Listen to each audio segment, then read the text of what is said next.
Hi everyone and welcome, this is the Apostate Prophet. I haven't made a video in quite a while, but today I want to talk about the preservation of the Quran. For those who don't know, it is considered a major miracle within Islam that the Quran has been perfectly preserved. This is an assertion that is made constantly by Muslims. That other books, other religious books, other scriptures were changed over time, but the Quran has been preserved from day one, letter for letter. This preservation is considered a miracle which is supposed to prove that Islam is true and that Allah watches over the Quran and preserves Islam. There are so many discussions trying to get to the bottom of this. I just want to address several problems that I have with this whole issue.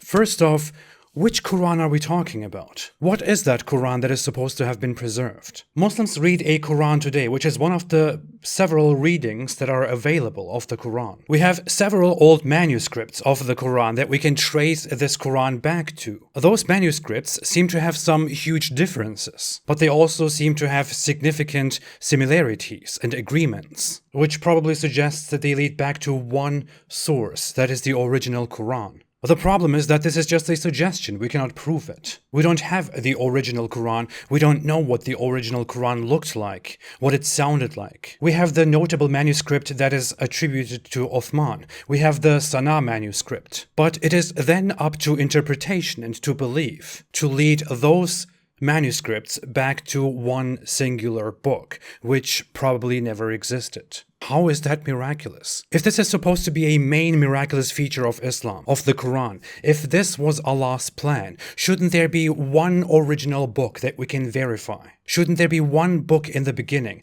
that we know for certain is the original Quran? And that Quran would then be perfectly preserved. No change can be made to it. It cannot be left up to interpretation. With the situation at hand right now, no scholar in the world, no matter what you want to argue, can sit down and agree and say, we have proven that the Quran has been preserved. This is objectively true. It's not objectively true. You cannot say that. And that is not miraculous. A miraculous, perfect preservation, which is supposed to make us believe in Islam, should not be up to interpretation and faith. We are supposed to believe that the Quran was compiled and kept by the important successors of Muhammad's caliphate. And then the Quran spread in its perfectly preserved form, preserved letter for letter. But we cannot find that perfectly preserved book. Moreover, we also don't know how the compilation of the Quran actually happened. In the time of Muhammad, there was no physical book called the Quran. There were only recitations. Muhammad spoke the book. It was in people's memories and on people's notes. After Muhammad's death,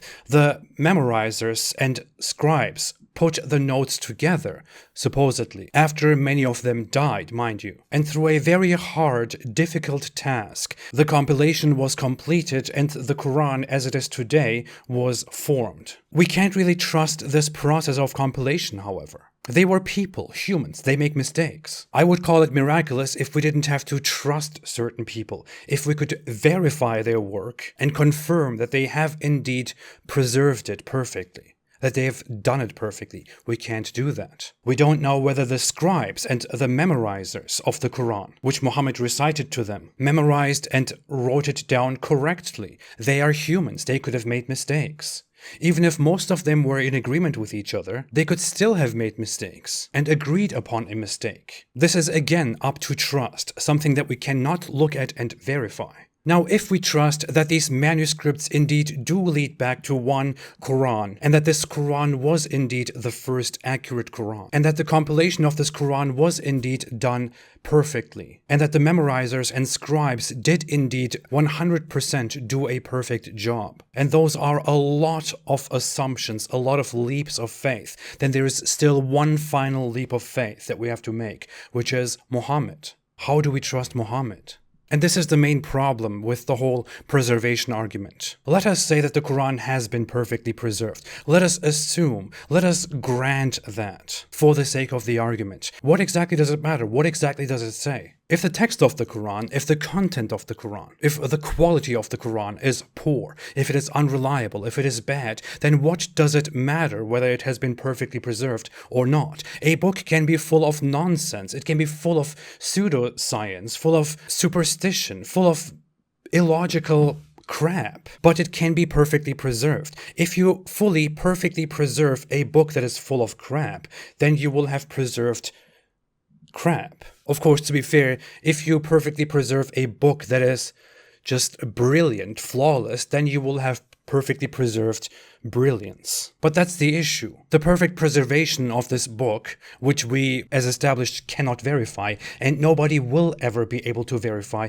is entirely irrelevant to whether Islam is true or not. Actually, let me correct that. We have good reason to doubt the preservation of the Quran, and if the Quran has not been perfectly preserved, then how can we trust it? If, on the other hand, the Quran has been perfectly preserved, then that is still not reason enough to believe in the miraculousness of the Quran. It could still be full of nonsense. We don't personally know Muhammad. We don't know who he was. We don't know what his motives were. We don't know whether he was mentally stable or not. Many reports suggest that he had mental problems. Maybe he was a liar. Maybe he was trying his best to be honest, but he could not be honest. Maybe he was trying to keep his sanity, but he had a psychosis. Maybe other things were at play. Maybe he was being deceived by others. Of course, Muslims will resort to the excuse that the followers of Muhammad said great things about him, that he was reliable and all that, but that's not an argument. You will find that the followers of certain people will say great things about them, even if they are pretty terrible people. You can't expect a group of loyal people to be completely unbiased about their opinion on Muhammad. If we look at the Quran itself, we see that the Quran talks multiple times about how people call Muhammad a liar, or a sorcerer, as people would accuse each other in the past quite frequently, or a poet. And the Quran jumps to Muhammad's defense all the time. From there, we clearly see that people did not unambiguously consider Muhammad a reliable, sane, healthy person.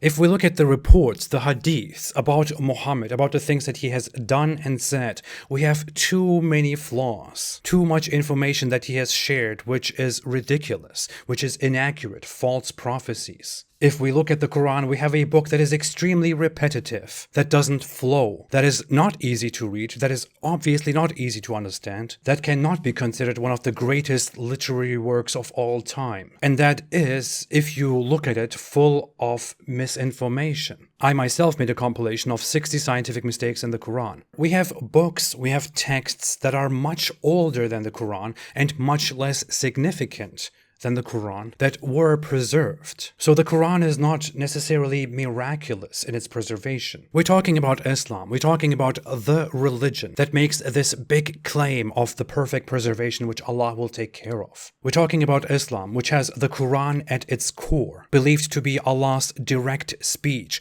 that existed before the creation of humankind. You would expect that Muslims, that these people would give such huge importance to this Quran that they would do their best to preserve this book. It would then, as a result, not be too surprising that the Quran would have been preserved. Therefore, I would not even consider it miraculous if it had been preserved. But look, despite the effort, despite the importance, the preservation cannot be verified. I don't know how else to say this, but the entire argument surrounding the perfect preservation of the Quran is nonsensical. It is incoherent. It doesn't do anything in proving Islam true. It is merely a matter of faith. If you want to believe that it happened, then you will believe that it happened. You certainly don't have any proper sources to verify the objective truth of the perfect preservation of the Quran. It does not exist. This is not a good reason to believe in Islam. On the contrary, this is a good reason to doubt Islam even more.